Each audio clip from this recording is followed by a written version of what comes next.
And we have learned now that most of the invited guests are already at the library in place. And I think we should go back to Larry King now to get a better sense of what he is seeing from there. But Larry, as you hear a couple of the guest reporters have talked with tonight, it's a reminder how effectively President Reagan was able to bridge that gap between his one-time life in Hollywood with his life in Washington.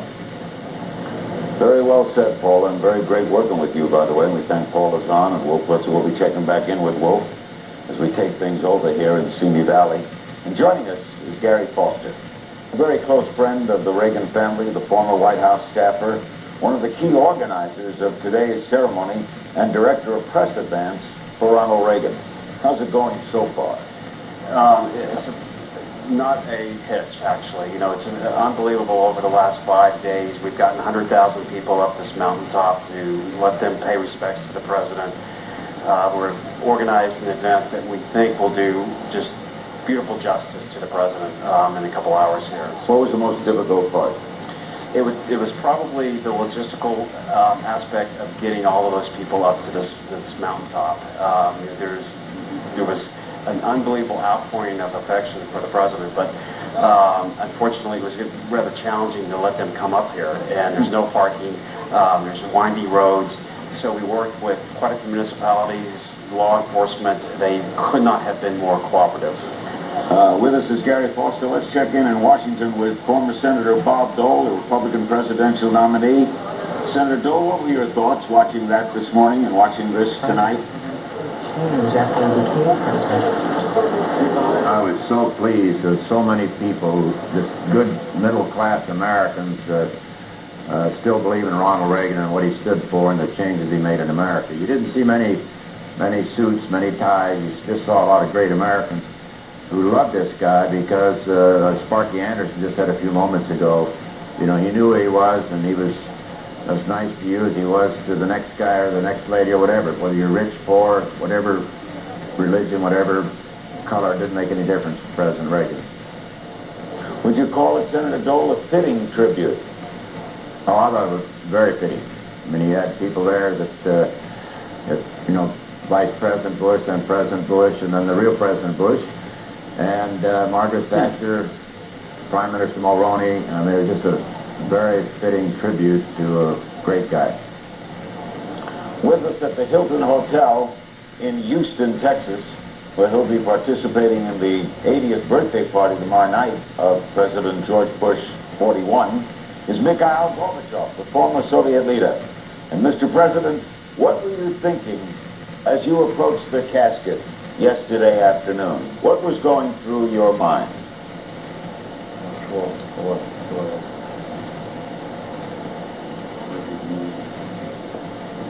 Well, during these days, I've been thinking again about many things that happened in the past. It was the world of destiny that at the most difficult time that the world was going through, when it seemed that only a miracle could stop the process of confrontation and of tension. We were able together to stop it, and this was done thanks to the fact that the U.S. leadership, particularly the President of the United States, President Reagan, and the Soviet leadership understood where the world was moving and how far the arms race had gone. I remembered when I was there, the history between us. It is really unique. It all began when, after the first meeting in Geneva, we even exchanged some bitter remarks. But in Geneva, 2 days were enough for us to begin to understand each other, and we adopted a statement saying that nuclear war cannot be won and must never be fought. It was a difficult dialogue. I will not want to be simplistic. It was a very difficult dialogue. But then trust emerged, and it became easier to solve the problems. And he turned out to be the person with whom we were able to get along and then to become friends. And my opinion of President Reagan is very high.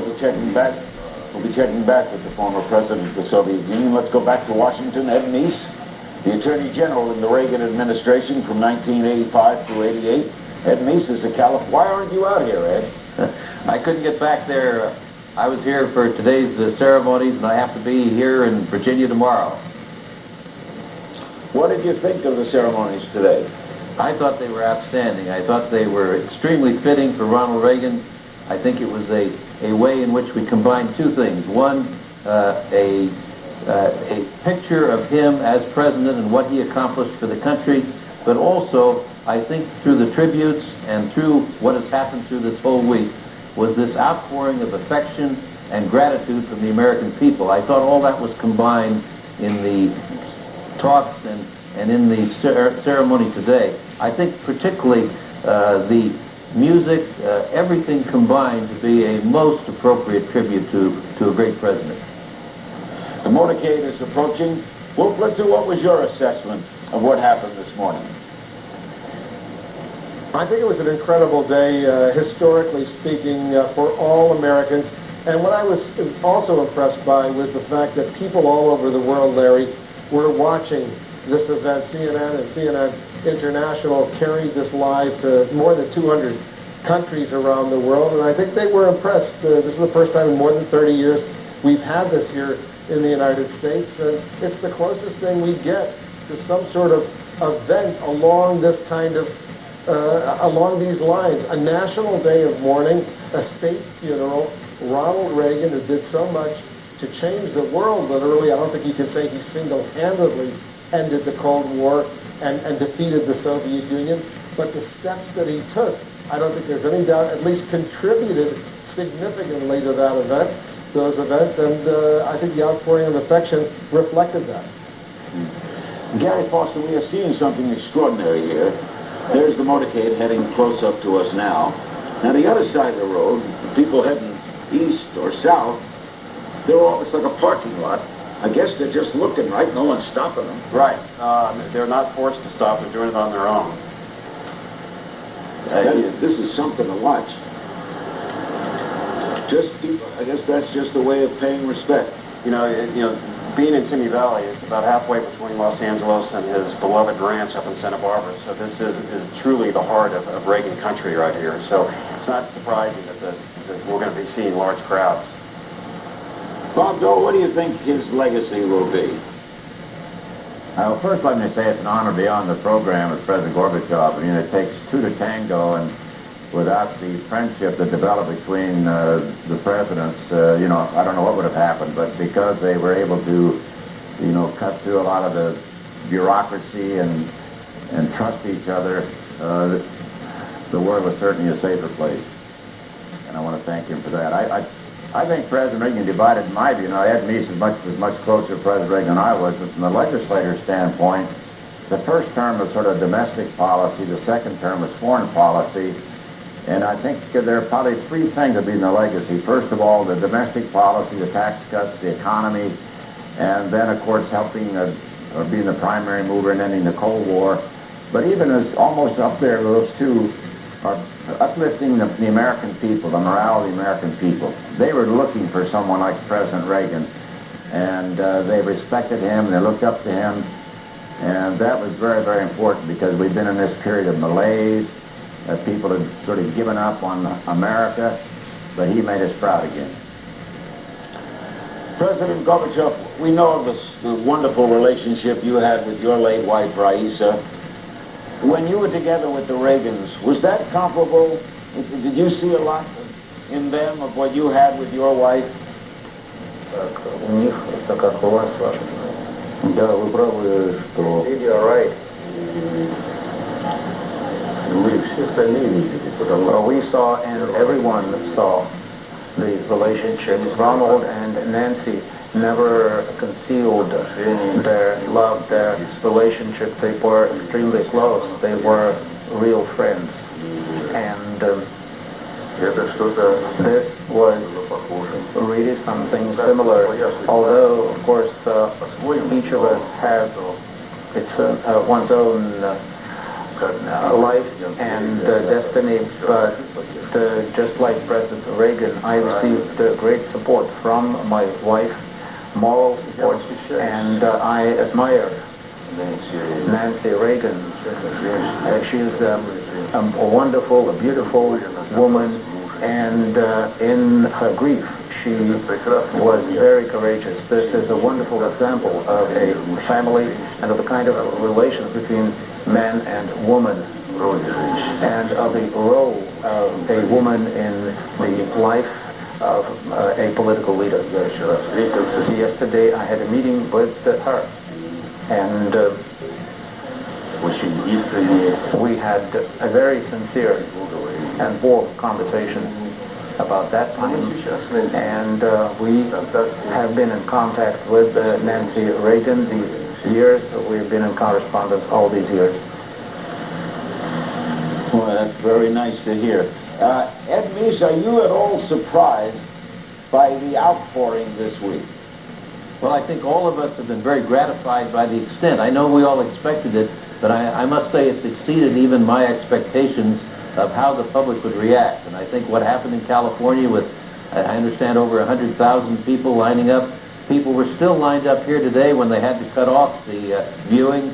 And I think that this outpouring of affection and gratitude is just a tremendous thing for recognition of this great president. If you're just joining us, we're in Simi Valley. I'm Larry King. This is kind of a special edition of Larry King Live. It is the coverage of the laying to rest of the 40th President of the United States, Ronald Reagan. That caravan there, you see the lead car, is approaching the Reagan Library here at Simi Valley, where 700 friends of the former president, the late president, and the First Lady are gathered for this special service. Wolf Blitzer, were you, and I don't know if Paul is still with you, but were you surprised at the outpouring? Yes, I was surprised. I was a week ago at this time, Larry, in Normandy, getting ready to cover the 60th anniversary of D-Day, and all of a sudden, of course, we began to get word early that Saturday morning, a week ago tomorrow, that Ronald Reagan may be getting close to the end, and of course, we began to prepare for that development. But even when it happened around 1 p.m. Pacific time, Saturday afternoon, and 4 o'clock Eastern time in the afternoon, it was already late into the night in France. It did come as a significant, a stunning development, even though, I guess with hindsight, none of us should have been all that surprised. I didn't really know what to anticipate in the days that followed, but I must say, this week-long official period of mourning here in the United States, and the way the outpouring of solidarity and support for Ronald Reagan, the expressions of friendship, not only, of course, by those who loved him, the Republicans and conservatives, but also by Democrats and liberals who have come out, and that demonstration was reflected, Larry. If you looked in the audience at the National Cathedral today, they were all there. Well, Gary, I know military things run on time, but guess what? Run a little bit late. They tell us about 12 minutes from now. It should have arrived now. So, Mr. Foster, how do we explain this? We actually had a little time built in to allow the motorcade to slow down when he gets to some residential areas to let people pay their respects one last time. And so we're fully aware, and I think it'll still go off without a hitch once he gets up here. Sure. Is that some sort of rule that Wolf mentioned, 20 miles an hour? It will actually maybe slow down to as slow as 5 or 10 miles an hour once he gets into some residential areas here in a few blocks. But no, there's no rule. Senator Dole, have you ever seen anything like this? Not really. No, and I've been around for a while. But, you know, I would get up in the middle of the night and turn on C-SPAN. They were still passing through the Capitol. And it was really impressive. But, everybody agrees that President Reagan was a great guy, a nice guy. We also, he had a great record. We sometimes overlook the record, what he was able to achieve. We didn't win them all. I remember one time we'd had a big victory. He called and said, "What can I do for you?" I said, "Please call my mother. She's in the hospital." He said, "Give me her number." He made the call within 30 minutes. Yeah. That's the kind Well of said. guy. Anyone who knew him knew he was that kind of guy. We were at a wedding once, Gary. I mean, I was having lunch with him and Nancy at the Bel Air Hotel, and that day a couple was getting married, and he poked me in the elbow and he said, "Let's go over and take pictures with him." And we walked over and we were suddenly in the wedding party. You know, and it's a shame that because of the confines that he had when he was president, and even governor to a certain extent, that he couldn't do a lot of that because he really enjoyed it. And once he left office and came back here to California, there's stories like that all the time. You know, we'd go to church and hang out for half hour just greeting people and be seen on the golf course, and people would approach him and he'd tell stories and jokes, and he just, I think relished actually being out of office so he could do quite a bit of that. What are the plans, Gary, regarding the children speaking today? Well, the first time. This will be the first time, and all three of them will speak. And quite honestly, we have not been told what they will say or read, but this will be the first and only time that they will actually participate in the services. President Gorbachev, is the late President Reagan a popular figure in Russia? Президент Рейган популярен в России сегодня? Well, certainly he is among those who are remembered, and they remember his visit to Moscow, they remember his behavior, they remember his remarks. President Reagan was initially considered as just a hawk, as just a person who is a fierce anti-communist and who had some kind of special hatred toward the Soviet Union. But time later showed that, well, indeed there were things that he rejected, that he could not accept, and he rejected those things that we ultimately rejected too. That he was a person who had a big heart, a person who had his values, and a person for whom the wish to do something, the wish to make a difference, the wish to support his friends, but in particular to support the entire nation, to support the mood of the entire nation. This was very, very typical of him. I saw that and I valued the qualities of President Reagan, and that's why we were able to get along fairly quickly, because we worked together not for too many years, but we were able to do a great deal together. Starting things of the kind that we started, starting the process of reducing nuclear weapons, ending the arms race. It's difficult, it's hard. It's hard work, but we were able to get along, we were able to speak candidly to each other.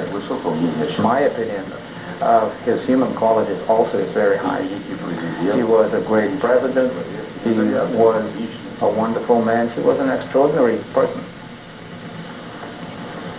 This motorcade has slowed down considerably. I noticed they just got off at Lynn Road. Gary, will you give us the proximity of Lynn Road to where we are? It's just about 5 or 10 miles from here, but it will take a while to come up because they're going to slow down. Because as you can see, this is more of a residential area, and the crowds are, I don't know, 15 people deep, and so they're going to allow everybody to, as I said before, pay their respects. We actually have been advertising this route for quite a while for those who weren't able to either make it to the library or the U.S. Capitol to actually, say goodbye one more time. What do you think it is? Maybe this is for everyone. What do you think it is, was telling you, Gary, that brings people out to sit and wait and wait and wait to see a car go by? Well, I would say, it's a combination of everything that everybody's been said. It touched people in so many different ways, whether it was his policies or striking a chord from the less government and ending the Cold War, or his just unbelievable humility and warmness that he portrayed both in public through just his appearances, but then also, as you said, in private. I just think he just did not have an enemy in the world. Senator Dole, what do you think it is that people would come out just like this on a beautiful afternoon to stand on the street? I think there are a lot of similarities between my hero, President Eisenhower, and Ronald Reagan. They had this big smile, and they had a lot of respect for different reasons from the American people, cut across party lines, ethnic lines, race, and there are parallels between President Kennedy and Ronald Reagan, whether it's cutting taxes or whether it's trying to reduce bureaucracy. I think President Reagan knew precisely who he was, and the American people liked what they saw, and what you saw is what you got. President Gorbachev, what do you think of the turnout and the events this week, and people lining streets, and over 100,000 coming to the Capitol, and so many coming here to Simi Valley? What do you think of this, of the public's love for him?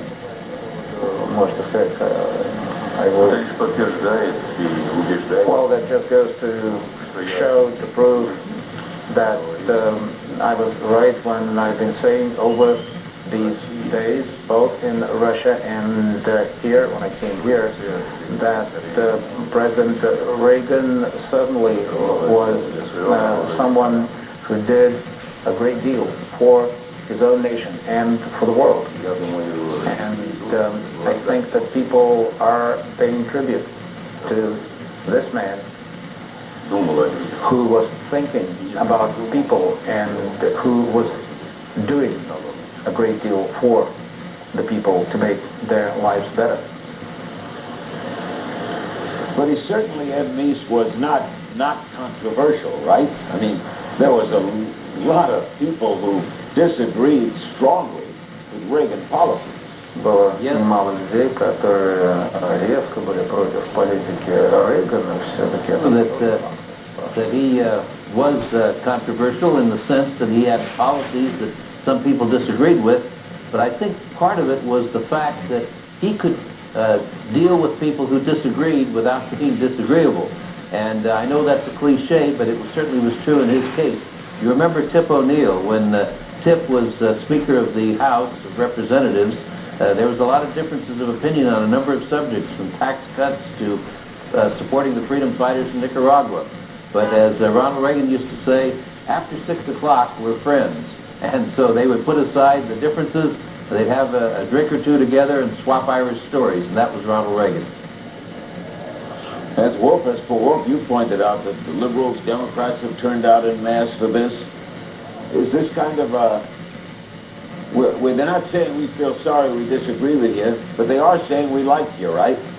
Everybody's saying that. Everybody's saying they liked Ronald Reagan, they admired him, his optimism, his happiness, the sense that he was a politician. You could make a deal with him. All the Democrats were calling. Yes, they disagreed with him on various policies, but he was a president of the United States that they respected, that they admired, that they could work with and get the job done.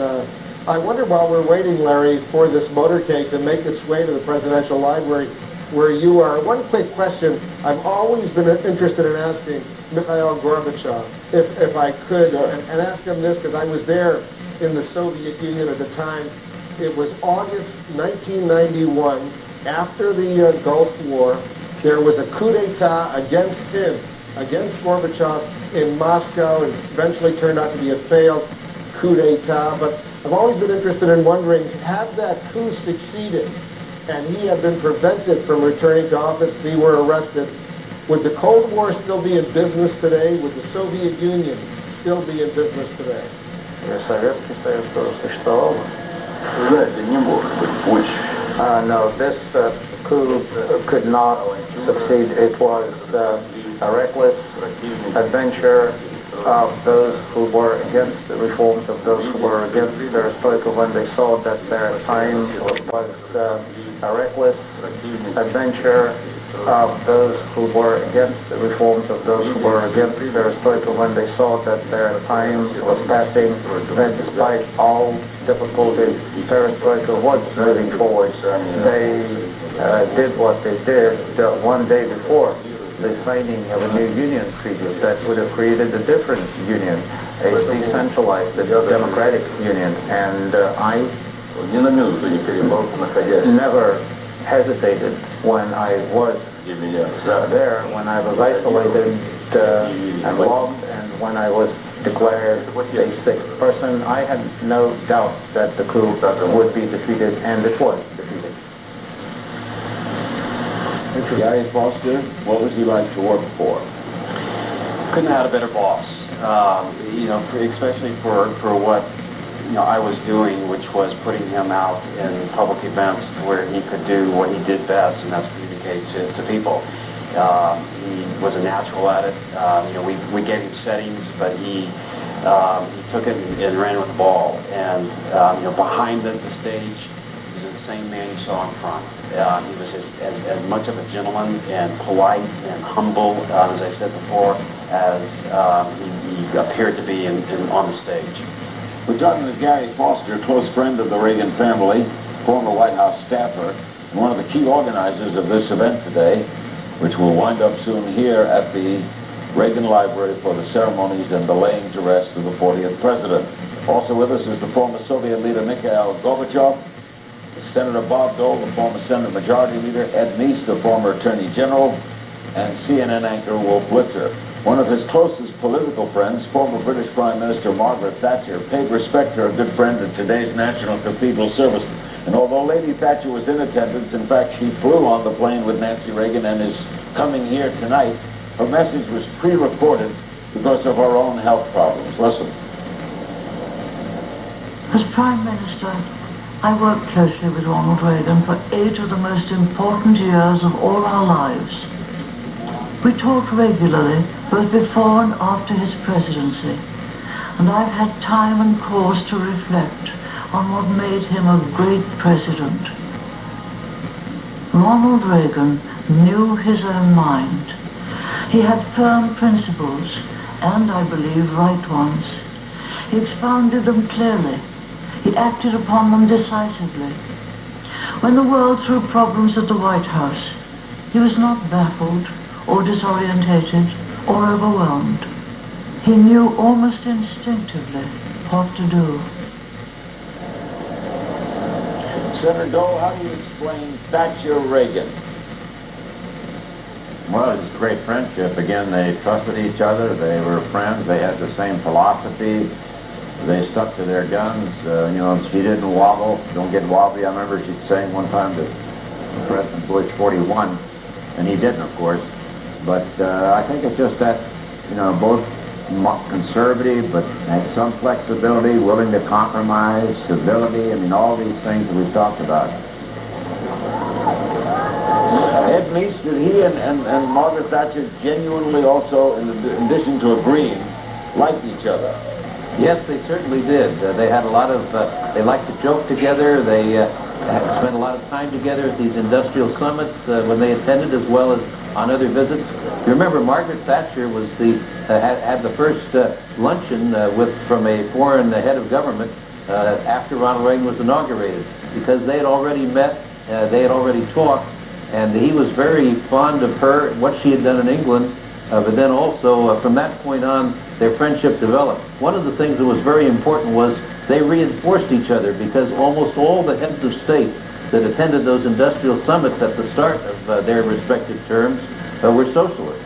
And so they really carried the banner. And interestingly enough, when Ronald Reagan left office, almost all of the heads of state of the seven industrialized nations were center-right or free enterprise-oriented. Gary Foster, we are being told now that this motorcade is about 15 minutes away. Is that what you read? Do you know the area? Yes, and in fact, I'm sitting here with my BlackBerry in my lap and just got a message from somebody in the motorcade who's actually worked for Ronald Reagan since 1979 when he was running for president, and has been virtually every rally and parade route that he ever took, and he said he has never seen anything like this before. Really? Yes. Yeah, well, it was a very short message, but he said it was literally hundreds of thousands of people, and he's never seen such a sustain the crowd for so long, even during his presidency. Wolf, what do you make of this? Well, it's an amazing development. It underscores how special Ronald Reagan was to so many Americans. And it's not just Americans who remember him necessarily personally, because we've seen a lot of young people out there as well, Larry. Well, you asked earlier why people do this, why they just go out on the street and want to get a glimpse of this hearse, of this motorcade, of these limousines that are moving forward. I think they sense that this is history unfolding right now, and it's one opportunity that they have they'll be able to share with their children and their grandchildren. I remember when I was a young kid growing up in Buffalo, New York, Larry, I don't know if you went through an experience like this, but I remember once in the town of Tonawanda, a suburb, I had heard with a bunch of my buddies, and I was in junior high, that Bobby Kennedy was running for the Senate in New York State and was going to be at some event. And we just decided we're going to stop playing baseball, we're going to go over there and get a glimpse. I didn't even know who Bobby Kennedy was, but I knew that he was the brother of President Kennedy, and I just wanted to see it. And you know what? All these years later, Larry, I still remember very vividly that glimpse of Bobby Kennedy when he was running for the Senate in New York State. Yeah. Also, Gary, you would attest to this, how much President Reagan loved sweets, not just jelly beans. Because I had lunch with him once, and he had a hot fudge sundae for dessert, and he scraped the bowl. Well, it was He funny. loved hot fudge sundae. The only advantage of him traveling to events without Mrs. Reagan, because you knew he would much rather have her by his side at all times, was he got to eat the dessert when he went on the road. You know, she helped him watch his weight and eat a healthy diet, and very seldom had a dessert when she was around. But when he was on the road without her, that was his biggest treat, was being able to eat his dessert. It can be safely said that Nancy eats like a bird. Yes, does not have much of an appetite. Not have a huge appetite.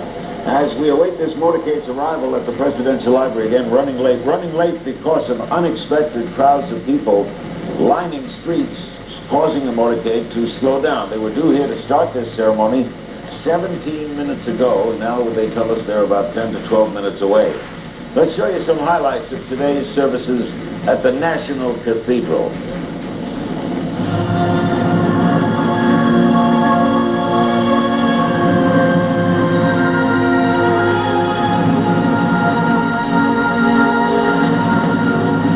Let us give thanks today for a life that achieved so much for all of God's children. As his vice president for 8 years, I learned more from Ronald Reagan than from anyone I encountered in all my years of public life. I learned kindness. We all did. I also learned courage. In the end, through his belief in our country and his love for our country, he became an enduring symbol of our country. May God bless Ronald Reagan and the country he loved. Senator Dole, how did President Bush equip himself today, do you think? Oh, I think he did very well. And you talk about parallels, a lot of President Bush, Ronald Reagan parallels too, about the economy, about cutting taxes, about staying on message, about sticking with your message. But I think it was the tone, it was just the right tone. Talking about President Reagan, not about himself, not about anything that might, upset anybody in the political area. It was all about President Reagan. I thought it was just right. Ed Meese mentioning Tip O'Neill as they did, and Ronald Reagan, and that unusual friendship and laughs and jokes. That doesn't seem to exist today, correct? I think that there's much less civility today, positions have hardened, and I think that the friendly spirit between two sides coming together after 6 o'clock is pretty hard to find. It's tough. It's tough out there. What went wrong, Senator Dole? I remember once President Reagan was kidding. He said, "Why should I remember all our names? Only about a half of them vote for me anyway." We were down there talking about who voted this way and that way. But, well, I don't know. I think this may help us a little bit. I think the American people are going to view it for almost for 5 days. And they may be asking their member of Congress, regardless of party, why can't we have a little more civility? Why can't we get together? Why can't we, if necessary, compromise? You know, President Reagan said, give me 80% and I'll get to 20 next year. And I think that's the spirit that's going to be around for a long. This is going to last for a while. This isn't going to disappear tomorrow morning. My view is it's going to last for some time. What do you think, Wolf? When did it change? When did we become less civil? You know, we all thought after 9/11 that we would be back at that level of civility in the political discourse of our country, that we would never again have the kind of bitter partisanship that had been so frequent in let's say, during the Clinton years, for example, when things got ugly on many, many occasions. But we've recently seen, and I think Senator Dole will agree, a return to that kind of bitterness, that political acrimony, the kind of spirit that he doesn't like, the kind of spirit he's hoping will disappear, at least in the short term. Unfortunately, I'm not as upbeat as Senator Dole, because I sense in the coming days, especially after the sunset service tonight, politics are going to come back pretty quickly. All the bitterness is going to roar right back as we get closer to the conventions and the November 2nd election. It's just going to be a heated political campaign over the next few weeks and months. And I'm not sure that the Ronald Reagan national period of mourning is necessarily going to spill over and create a new era of goodwill, if you will. But there'd be an opportunity. Senator Dole, what do you think of that, and then Ed Meese? Well, I think probably, you know, Wolf is the expert, but I think you're going to see some of this again at the Republican convention. Obviously, Ronald Reagan is going to be a centerpiece in what happens in the Republican, but that's going to be a message again to all the American people, not just Republicans. So my view is that it's going to last. I think, you know, to be a little bit political, I think it's a plus for President Bush. Ed? Well, I've been concerned particularly. I don't know that we've ever had as much division between the parties while the nation has been at war. And we are at war right now, and I've been particularly disturbed by the attacks on the Commander-in-Chief, particularly from some of those who don't only disagree with his policies, but have made the attacks personal. And I think that kind of bitterness doesn't belong in a country like ours. But what caused it? I don't know. Maybe it has something to do with leadership. Maybe it has something to do with just the way in which the parties have perhaps gotten more hardened in their positions and perhaps more polarized. Well, it's a very close division in Congress too, and that always leads to, you know, more confrontation. And when it's 51 to 49 in the Senate, that makes it very difficult for either leader to have much of an impact. That's true, and of course. Gary Foster, tell us. I'm sorry. Go ahead. No, I was just going to say, I think that what Senator Dole has said is true. The closeness and the division that is pretty close between the country as a whole, as revealed in polls and that sort of thing, probably is a contributing factor. Gary Foster, what are we seeing now? Now, this is on the stage, right? This is. You saw some honor guards getting in place, so it's obviously the motorcade is getting very close, but you know, because this is a state funeral, the armed services are extremely involved in this entire proceedings over the last 6 days. So we have military bands, we have honor guards, the guys moving the caskets are from all armed services. So you're going to see quite a bit of pomp and ceremony here, and it's all in place or getting in place as we watch. And we have the U.S. Air Force Band and the U.S. Army Chorus, right? That's correct. You're going to see a couple F-18s flying over at the end of the service, so it's you know, it's well represented by our armed services. I think it's going to open out. Apparently, it's just a commercial jet. Senator Dole, you want to say something? Well, I think that's what Gary said. We ought to also reflect upon the young men and women who are serving in Iraq and Afghanistan this week. We've lost soldiers this week. But I think when you see all these young men and women who participated this whole 5 days in all these ceremonies, it makes you proud. Proud of the young men, proud of the young women. And I know if President Reagan around, he'd be saluting left and right. Larry, also, you were watching the California Highway Patrol motorcycles going by the motorcade.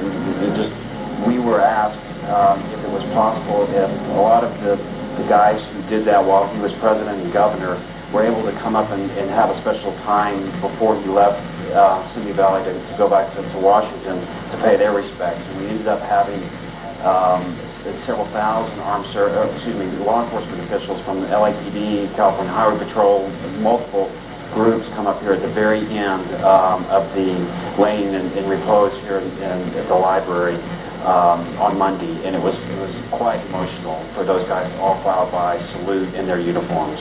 President Gorbachev, as a visitor to this country, what did you think of the service this morning? Как гость страны, как оцениваете сегодняшнюю службу?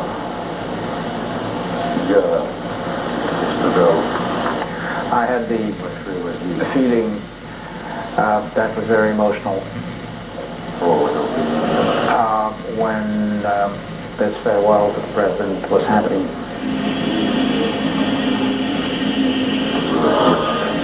The service was done with tremendous respect. It was extremely well organized. It was really very impressive.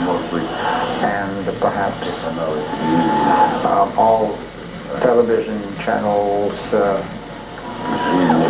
showed moments of President Reagan's life and his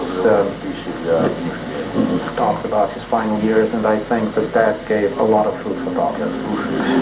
I am now taking part in this conversation with you, and you have been discussing a number of themes and subjects, because those are kind of lessons, and these are the lessons that you are drawing from today and from yesterday. The American nation, I think, has shown, despite all differences that exist in a free society, in a democratic country, has shown itself quite unanimous in expressing the feeling of gratitude. And you may be right that this is precisely because people are comparing the politics of today and the politics of that time, particularly during the second term of his presidency. Gary Foster, what can you tell us? Where are we now? Well, we're here in a helicopter that's just above the motorcade, so it's just a matter of minutes away. Now, give us how they come in here. They come up Presidential Drive, It's a winding which road. is a winding road up to the Pictures top. of presidents. Yes, with all 42 presidents on the way up. Right above us. And we'll arrive at the front of the library. Mrs. Reagan will get out of her limousine. Once she's in place, the casket will be removed from the hearse. It will be transported through the courtyard of the library, through the library itself, and out to the backyard for the ceremony. Following the ceremony, the burial, will that take part of it too, the placing of the body in the ground? Yes, once the ceremony is over, the casket will proceed over to the place of burial. Mrs. Reagan will follow, be put in place. She will be allowed a few moments to say her final goodbye. Reverend Vinny, who is their pastor, will say an invocation, taps the 21-gun salute, and the folding of the flag is presented to Mrs. Reagan. It's going to be quite emotional. The casket actually is going to be preceded by a bagpipe that will be playing Amazing Grace that I think will be very, very emotional. At some services, they'll throw pebbles on the casket or some sort of reminder of People's Association. People, all the guests here, all 700 guests, once Mrs. Reagan leaves, will be able to file by. So I'm sure we will see everybody paying respects in their own way. Now we have pulling in right behind us about 5 or 6 California Highway Patrolmen on motorcycles. We hear a helicopter directly above our heads. What you see, of course, is we are aware now. We are looking out. Is that Simi Valley? This is Simi Valley, and we're on one of the mountaintops overlooking the valley. It's just, as you were talking earlier, it's a spectacular sight that this library sits on top of. The library is right sort of there behind us, That's right? correct. That's correct, right over our shoulder. This is some scene, Senator Dole. I wish you were here. This is an incredible setting. Have you been to this library? I've been there. I had the great honor to speak there on one occasion, and it is a beautiful sight. Stanford University made a big mistake when they're the losers, and they deserve to lose because all those liberal professors didn't want anything to do with President Reagan. What is that story? I don't know. Well, I think that maybe Ed Meese could fill you in, but I think that's the original plan. I may be wrong, but... No, Larry, originally the thought was that the Presidential Library would be up on Stanford University in Northern California, where it would be close to the Hoover Institution, where a number of people had worked for the Reagan administration. And there were some objections on the campus there, unfortunately, from some of the more liberal people. Ronald Reagan said, well, if there's going to be any controversy, we'll find someplace else. And of course, they found it what is probably, in the long run, a much better spot down where it is now in Simi Valley. It's a beautiful place. I was honored to be on one of the trustees, the founding trustees that built the library initially, and it's just a marvelous site. And I think in the long run, it worked out for the best, which is kind of typical of Ronald Reagan, I think, in what's happened in his life. I had the honor of speaking here once, and I noticed that Senator Howard Baker is coming to speak in August, and Justice O'Connor will be speaking here in September. That's a regular thing, right here? Yes, they have outstanding speakers on a regular basis come up as part of it, as the library program. It's a beautiful library, and a great part of it also, if you're visiting out there, and they're expecting tons of visitors as you see the motorcade coming sort of up the hill, there's a great tribute to his days as an actor. Lots of posters and pictures and sights and sounds around Beverly Hills and Los Angeles. Have you been here, Wolf? Yes, I've been there, Larry, and it is a fabulous place to visit, to experience history. Anyone who wants to learn something about Ronald Reagan will appreciate what's going on. The other day, when I was in Normandy, France, covering the D-Day anniversary, Douglas Brinkley, the presidential historian, was there. He was just there not that long ago, a few weeks ago, and he had some access to some of Ronald Reagan's diaries. And he told us a story, Larry, and I'm sure Gary might want to weigh in on this, that when Ronald Reagan was president, every single day, virtually every single day, he was so disciplined, he would handwrite. He would write with his own words some thoughts of what happened that day, some reflections. He didn't dictate them to a secretary or to a machine. He would just simply write in his diary. And those diaries are going to be made available to historians in the not-too-distant future. And I think another side of Ronald Reagan, yet another dimension, will come forward. I don't know if Gary wants to talk about that or if he's had access to those diaries, but it's going to be a fascinating new treasure trove for historians and biographers. Well, Wolf is right, and Attorney General Meese can witness this. There was, Ronald Reagan wrote most of his speeches longhand before he was elected president, and so he's a fabulous writer, and he was encouraged and challenged to actually chronicle every day, as Wolf said, his presidency, and so we will have access to those at some point, which I'm sure will be, every historian will be fascinated by. Ed, you ever read any of it? I've never read any, but he told me about some of the entries that he's made over the years, and I think it's correct, he was a very disciplined person. There's another aspect to his discipline, which is why he was so healthy, and that is that he also worked out every day. Those were the two things he did. Do his exercises, treadmill and weightlifting, and also write in his daily journal. Now the motorcade is coming up the hill, coming right to the library. We've had quite a number of motorcycle cops pull into the area where we are already. What's the purpose of the helicopter, Gary? Well, it's a combination of security, but we also had a helicopter up there with a camera in it, so the world will continue to be able to see the coverage. But there's always a security helicopter above every motorcade movement. Can I ask, Larry, can I ask Gary a question? Why the family didn't want that helicopter shot on the motorcade that brought the casket and Mrs. Reagan from the Presidential Library the other day to the Point Mugu Naval Air Station. Yet on the return, they've invited the media to show this motorcade virtually going the whole way. It was not the family's decision. Unfortunately, in this era in which we live in, there's probably no fewer than a dozen agencies that had to approve it, and unfortunately we did not get all those agencies to approve it. And in fact, the Secret Service agent that's in charge of this entire event, he was on the phone this morning with Homeland Security to finally get the approval for the helicopter today. But airspace and all security arrangements have been elevated just tremendously, even since I was in the White House 10 years ago, because of the era in which we live in today. Where is the hearse now, Gary? This presidential drive, just literally a matter of a few hundred feet away from where we're sitting. So we should be seeing this. Will it come right behind us? Yes, come right behind us. Okay, we're sort of around this bend here, right? Yes, yes. This is part of the windy road up to the library.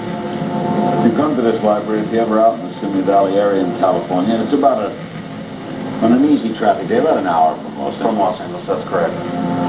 Straight up to 405, which is kind of a parking lot, but sometimes... Yeah, on a good day, it's an hour. And these cars are now winding up. We expect them to come right by us momentarily. And then again, they will go to the front of the building.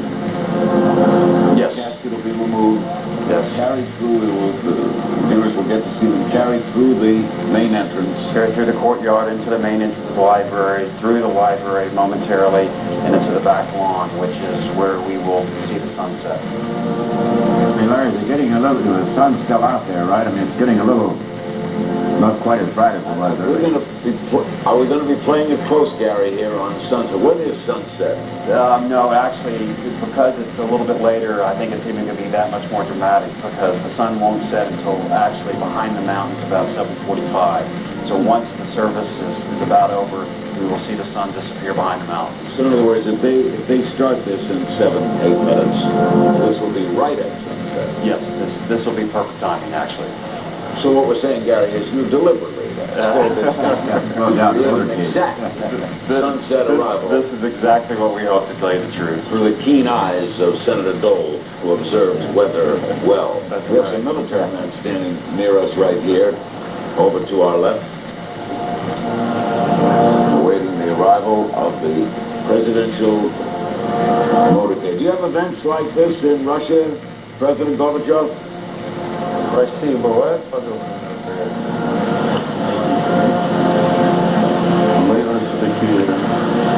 Doing good. Well, I would say that the tradition is different in Russia. Although, of course, there is a farewell. And there is the viewing of the body in the coffin.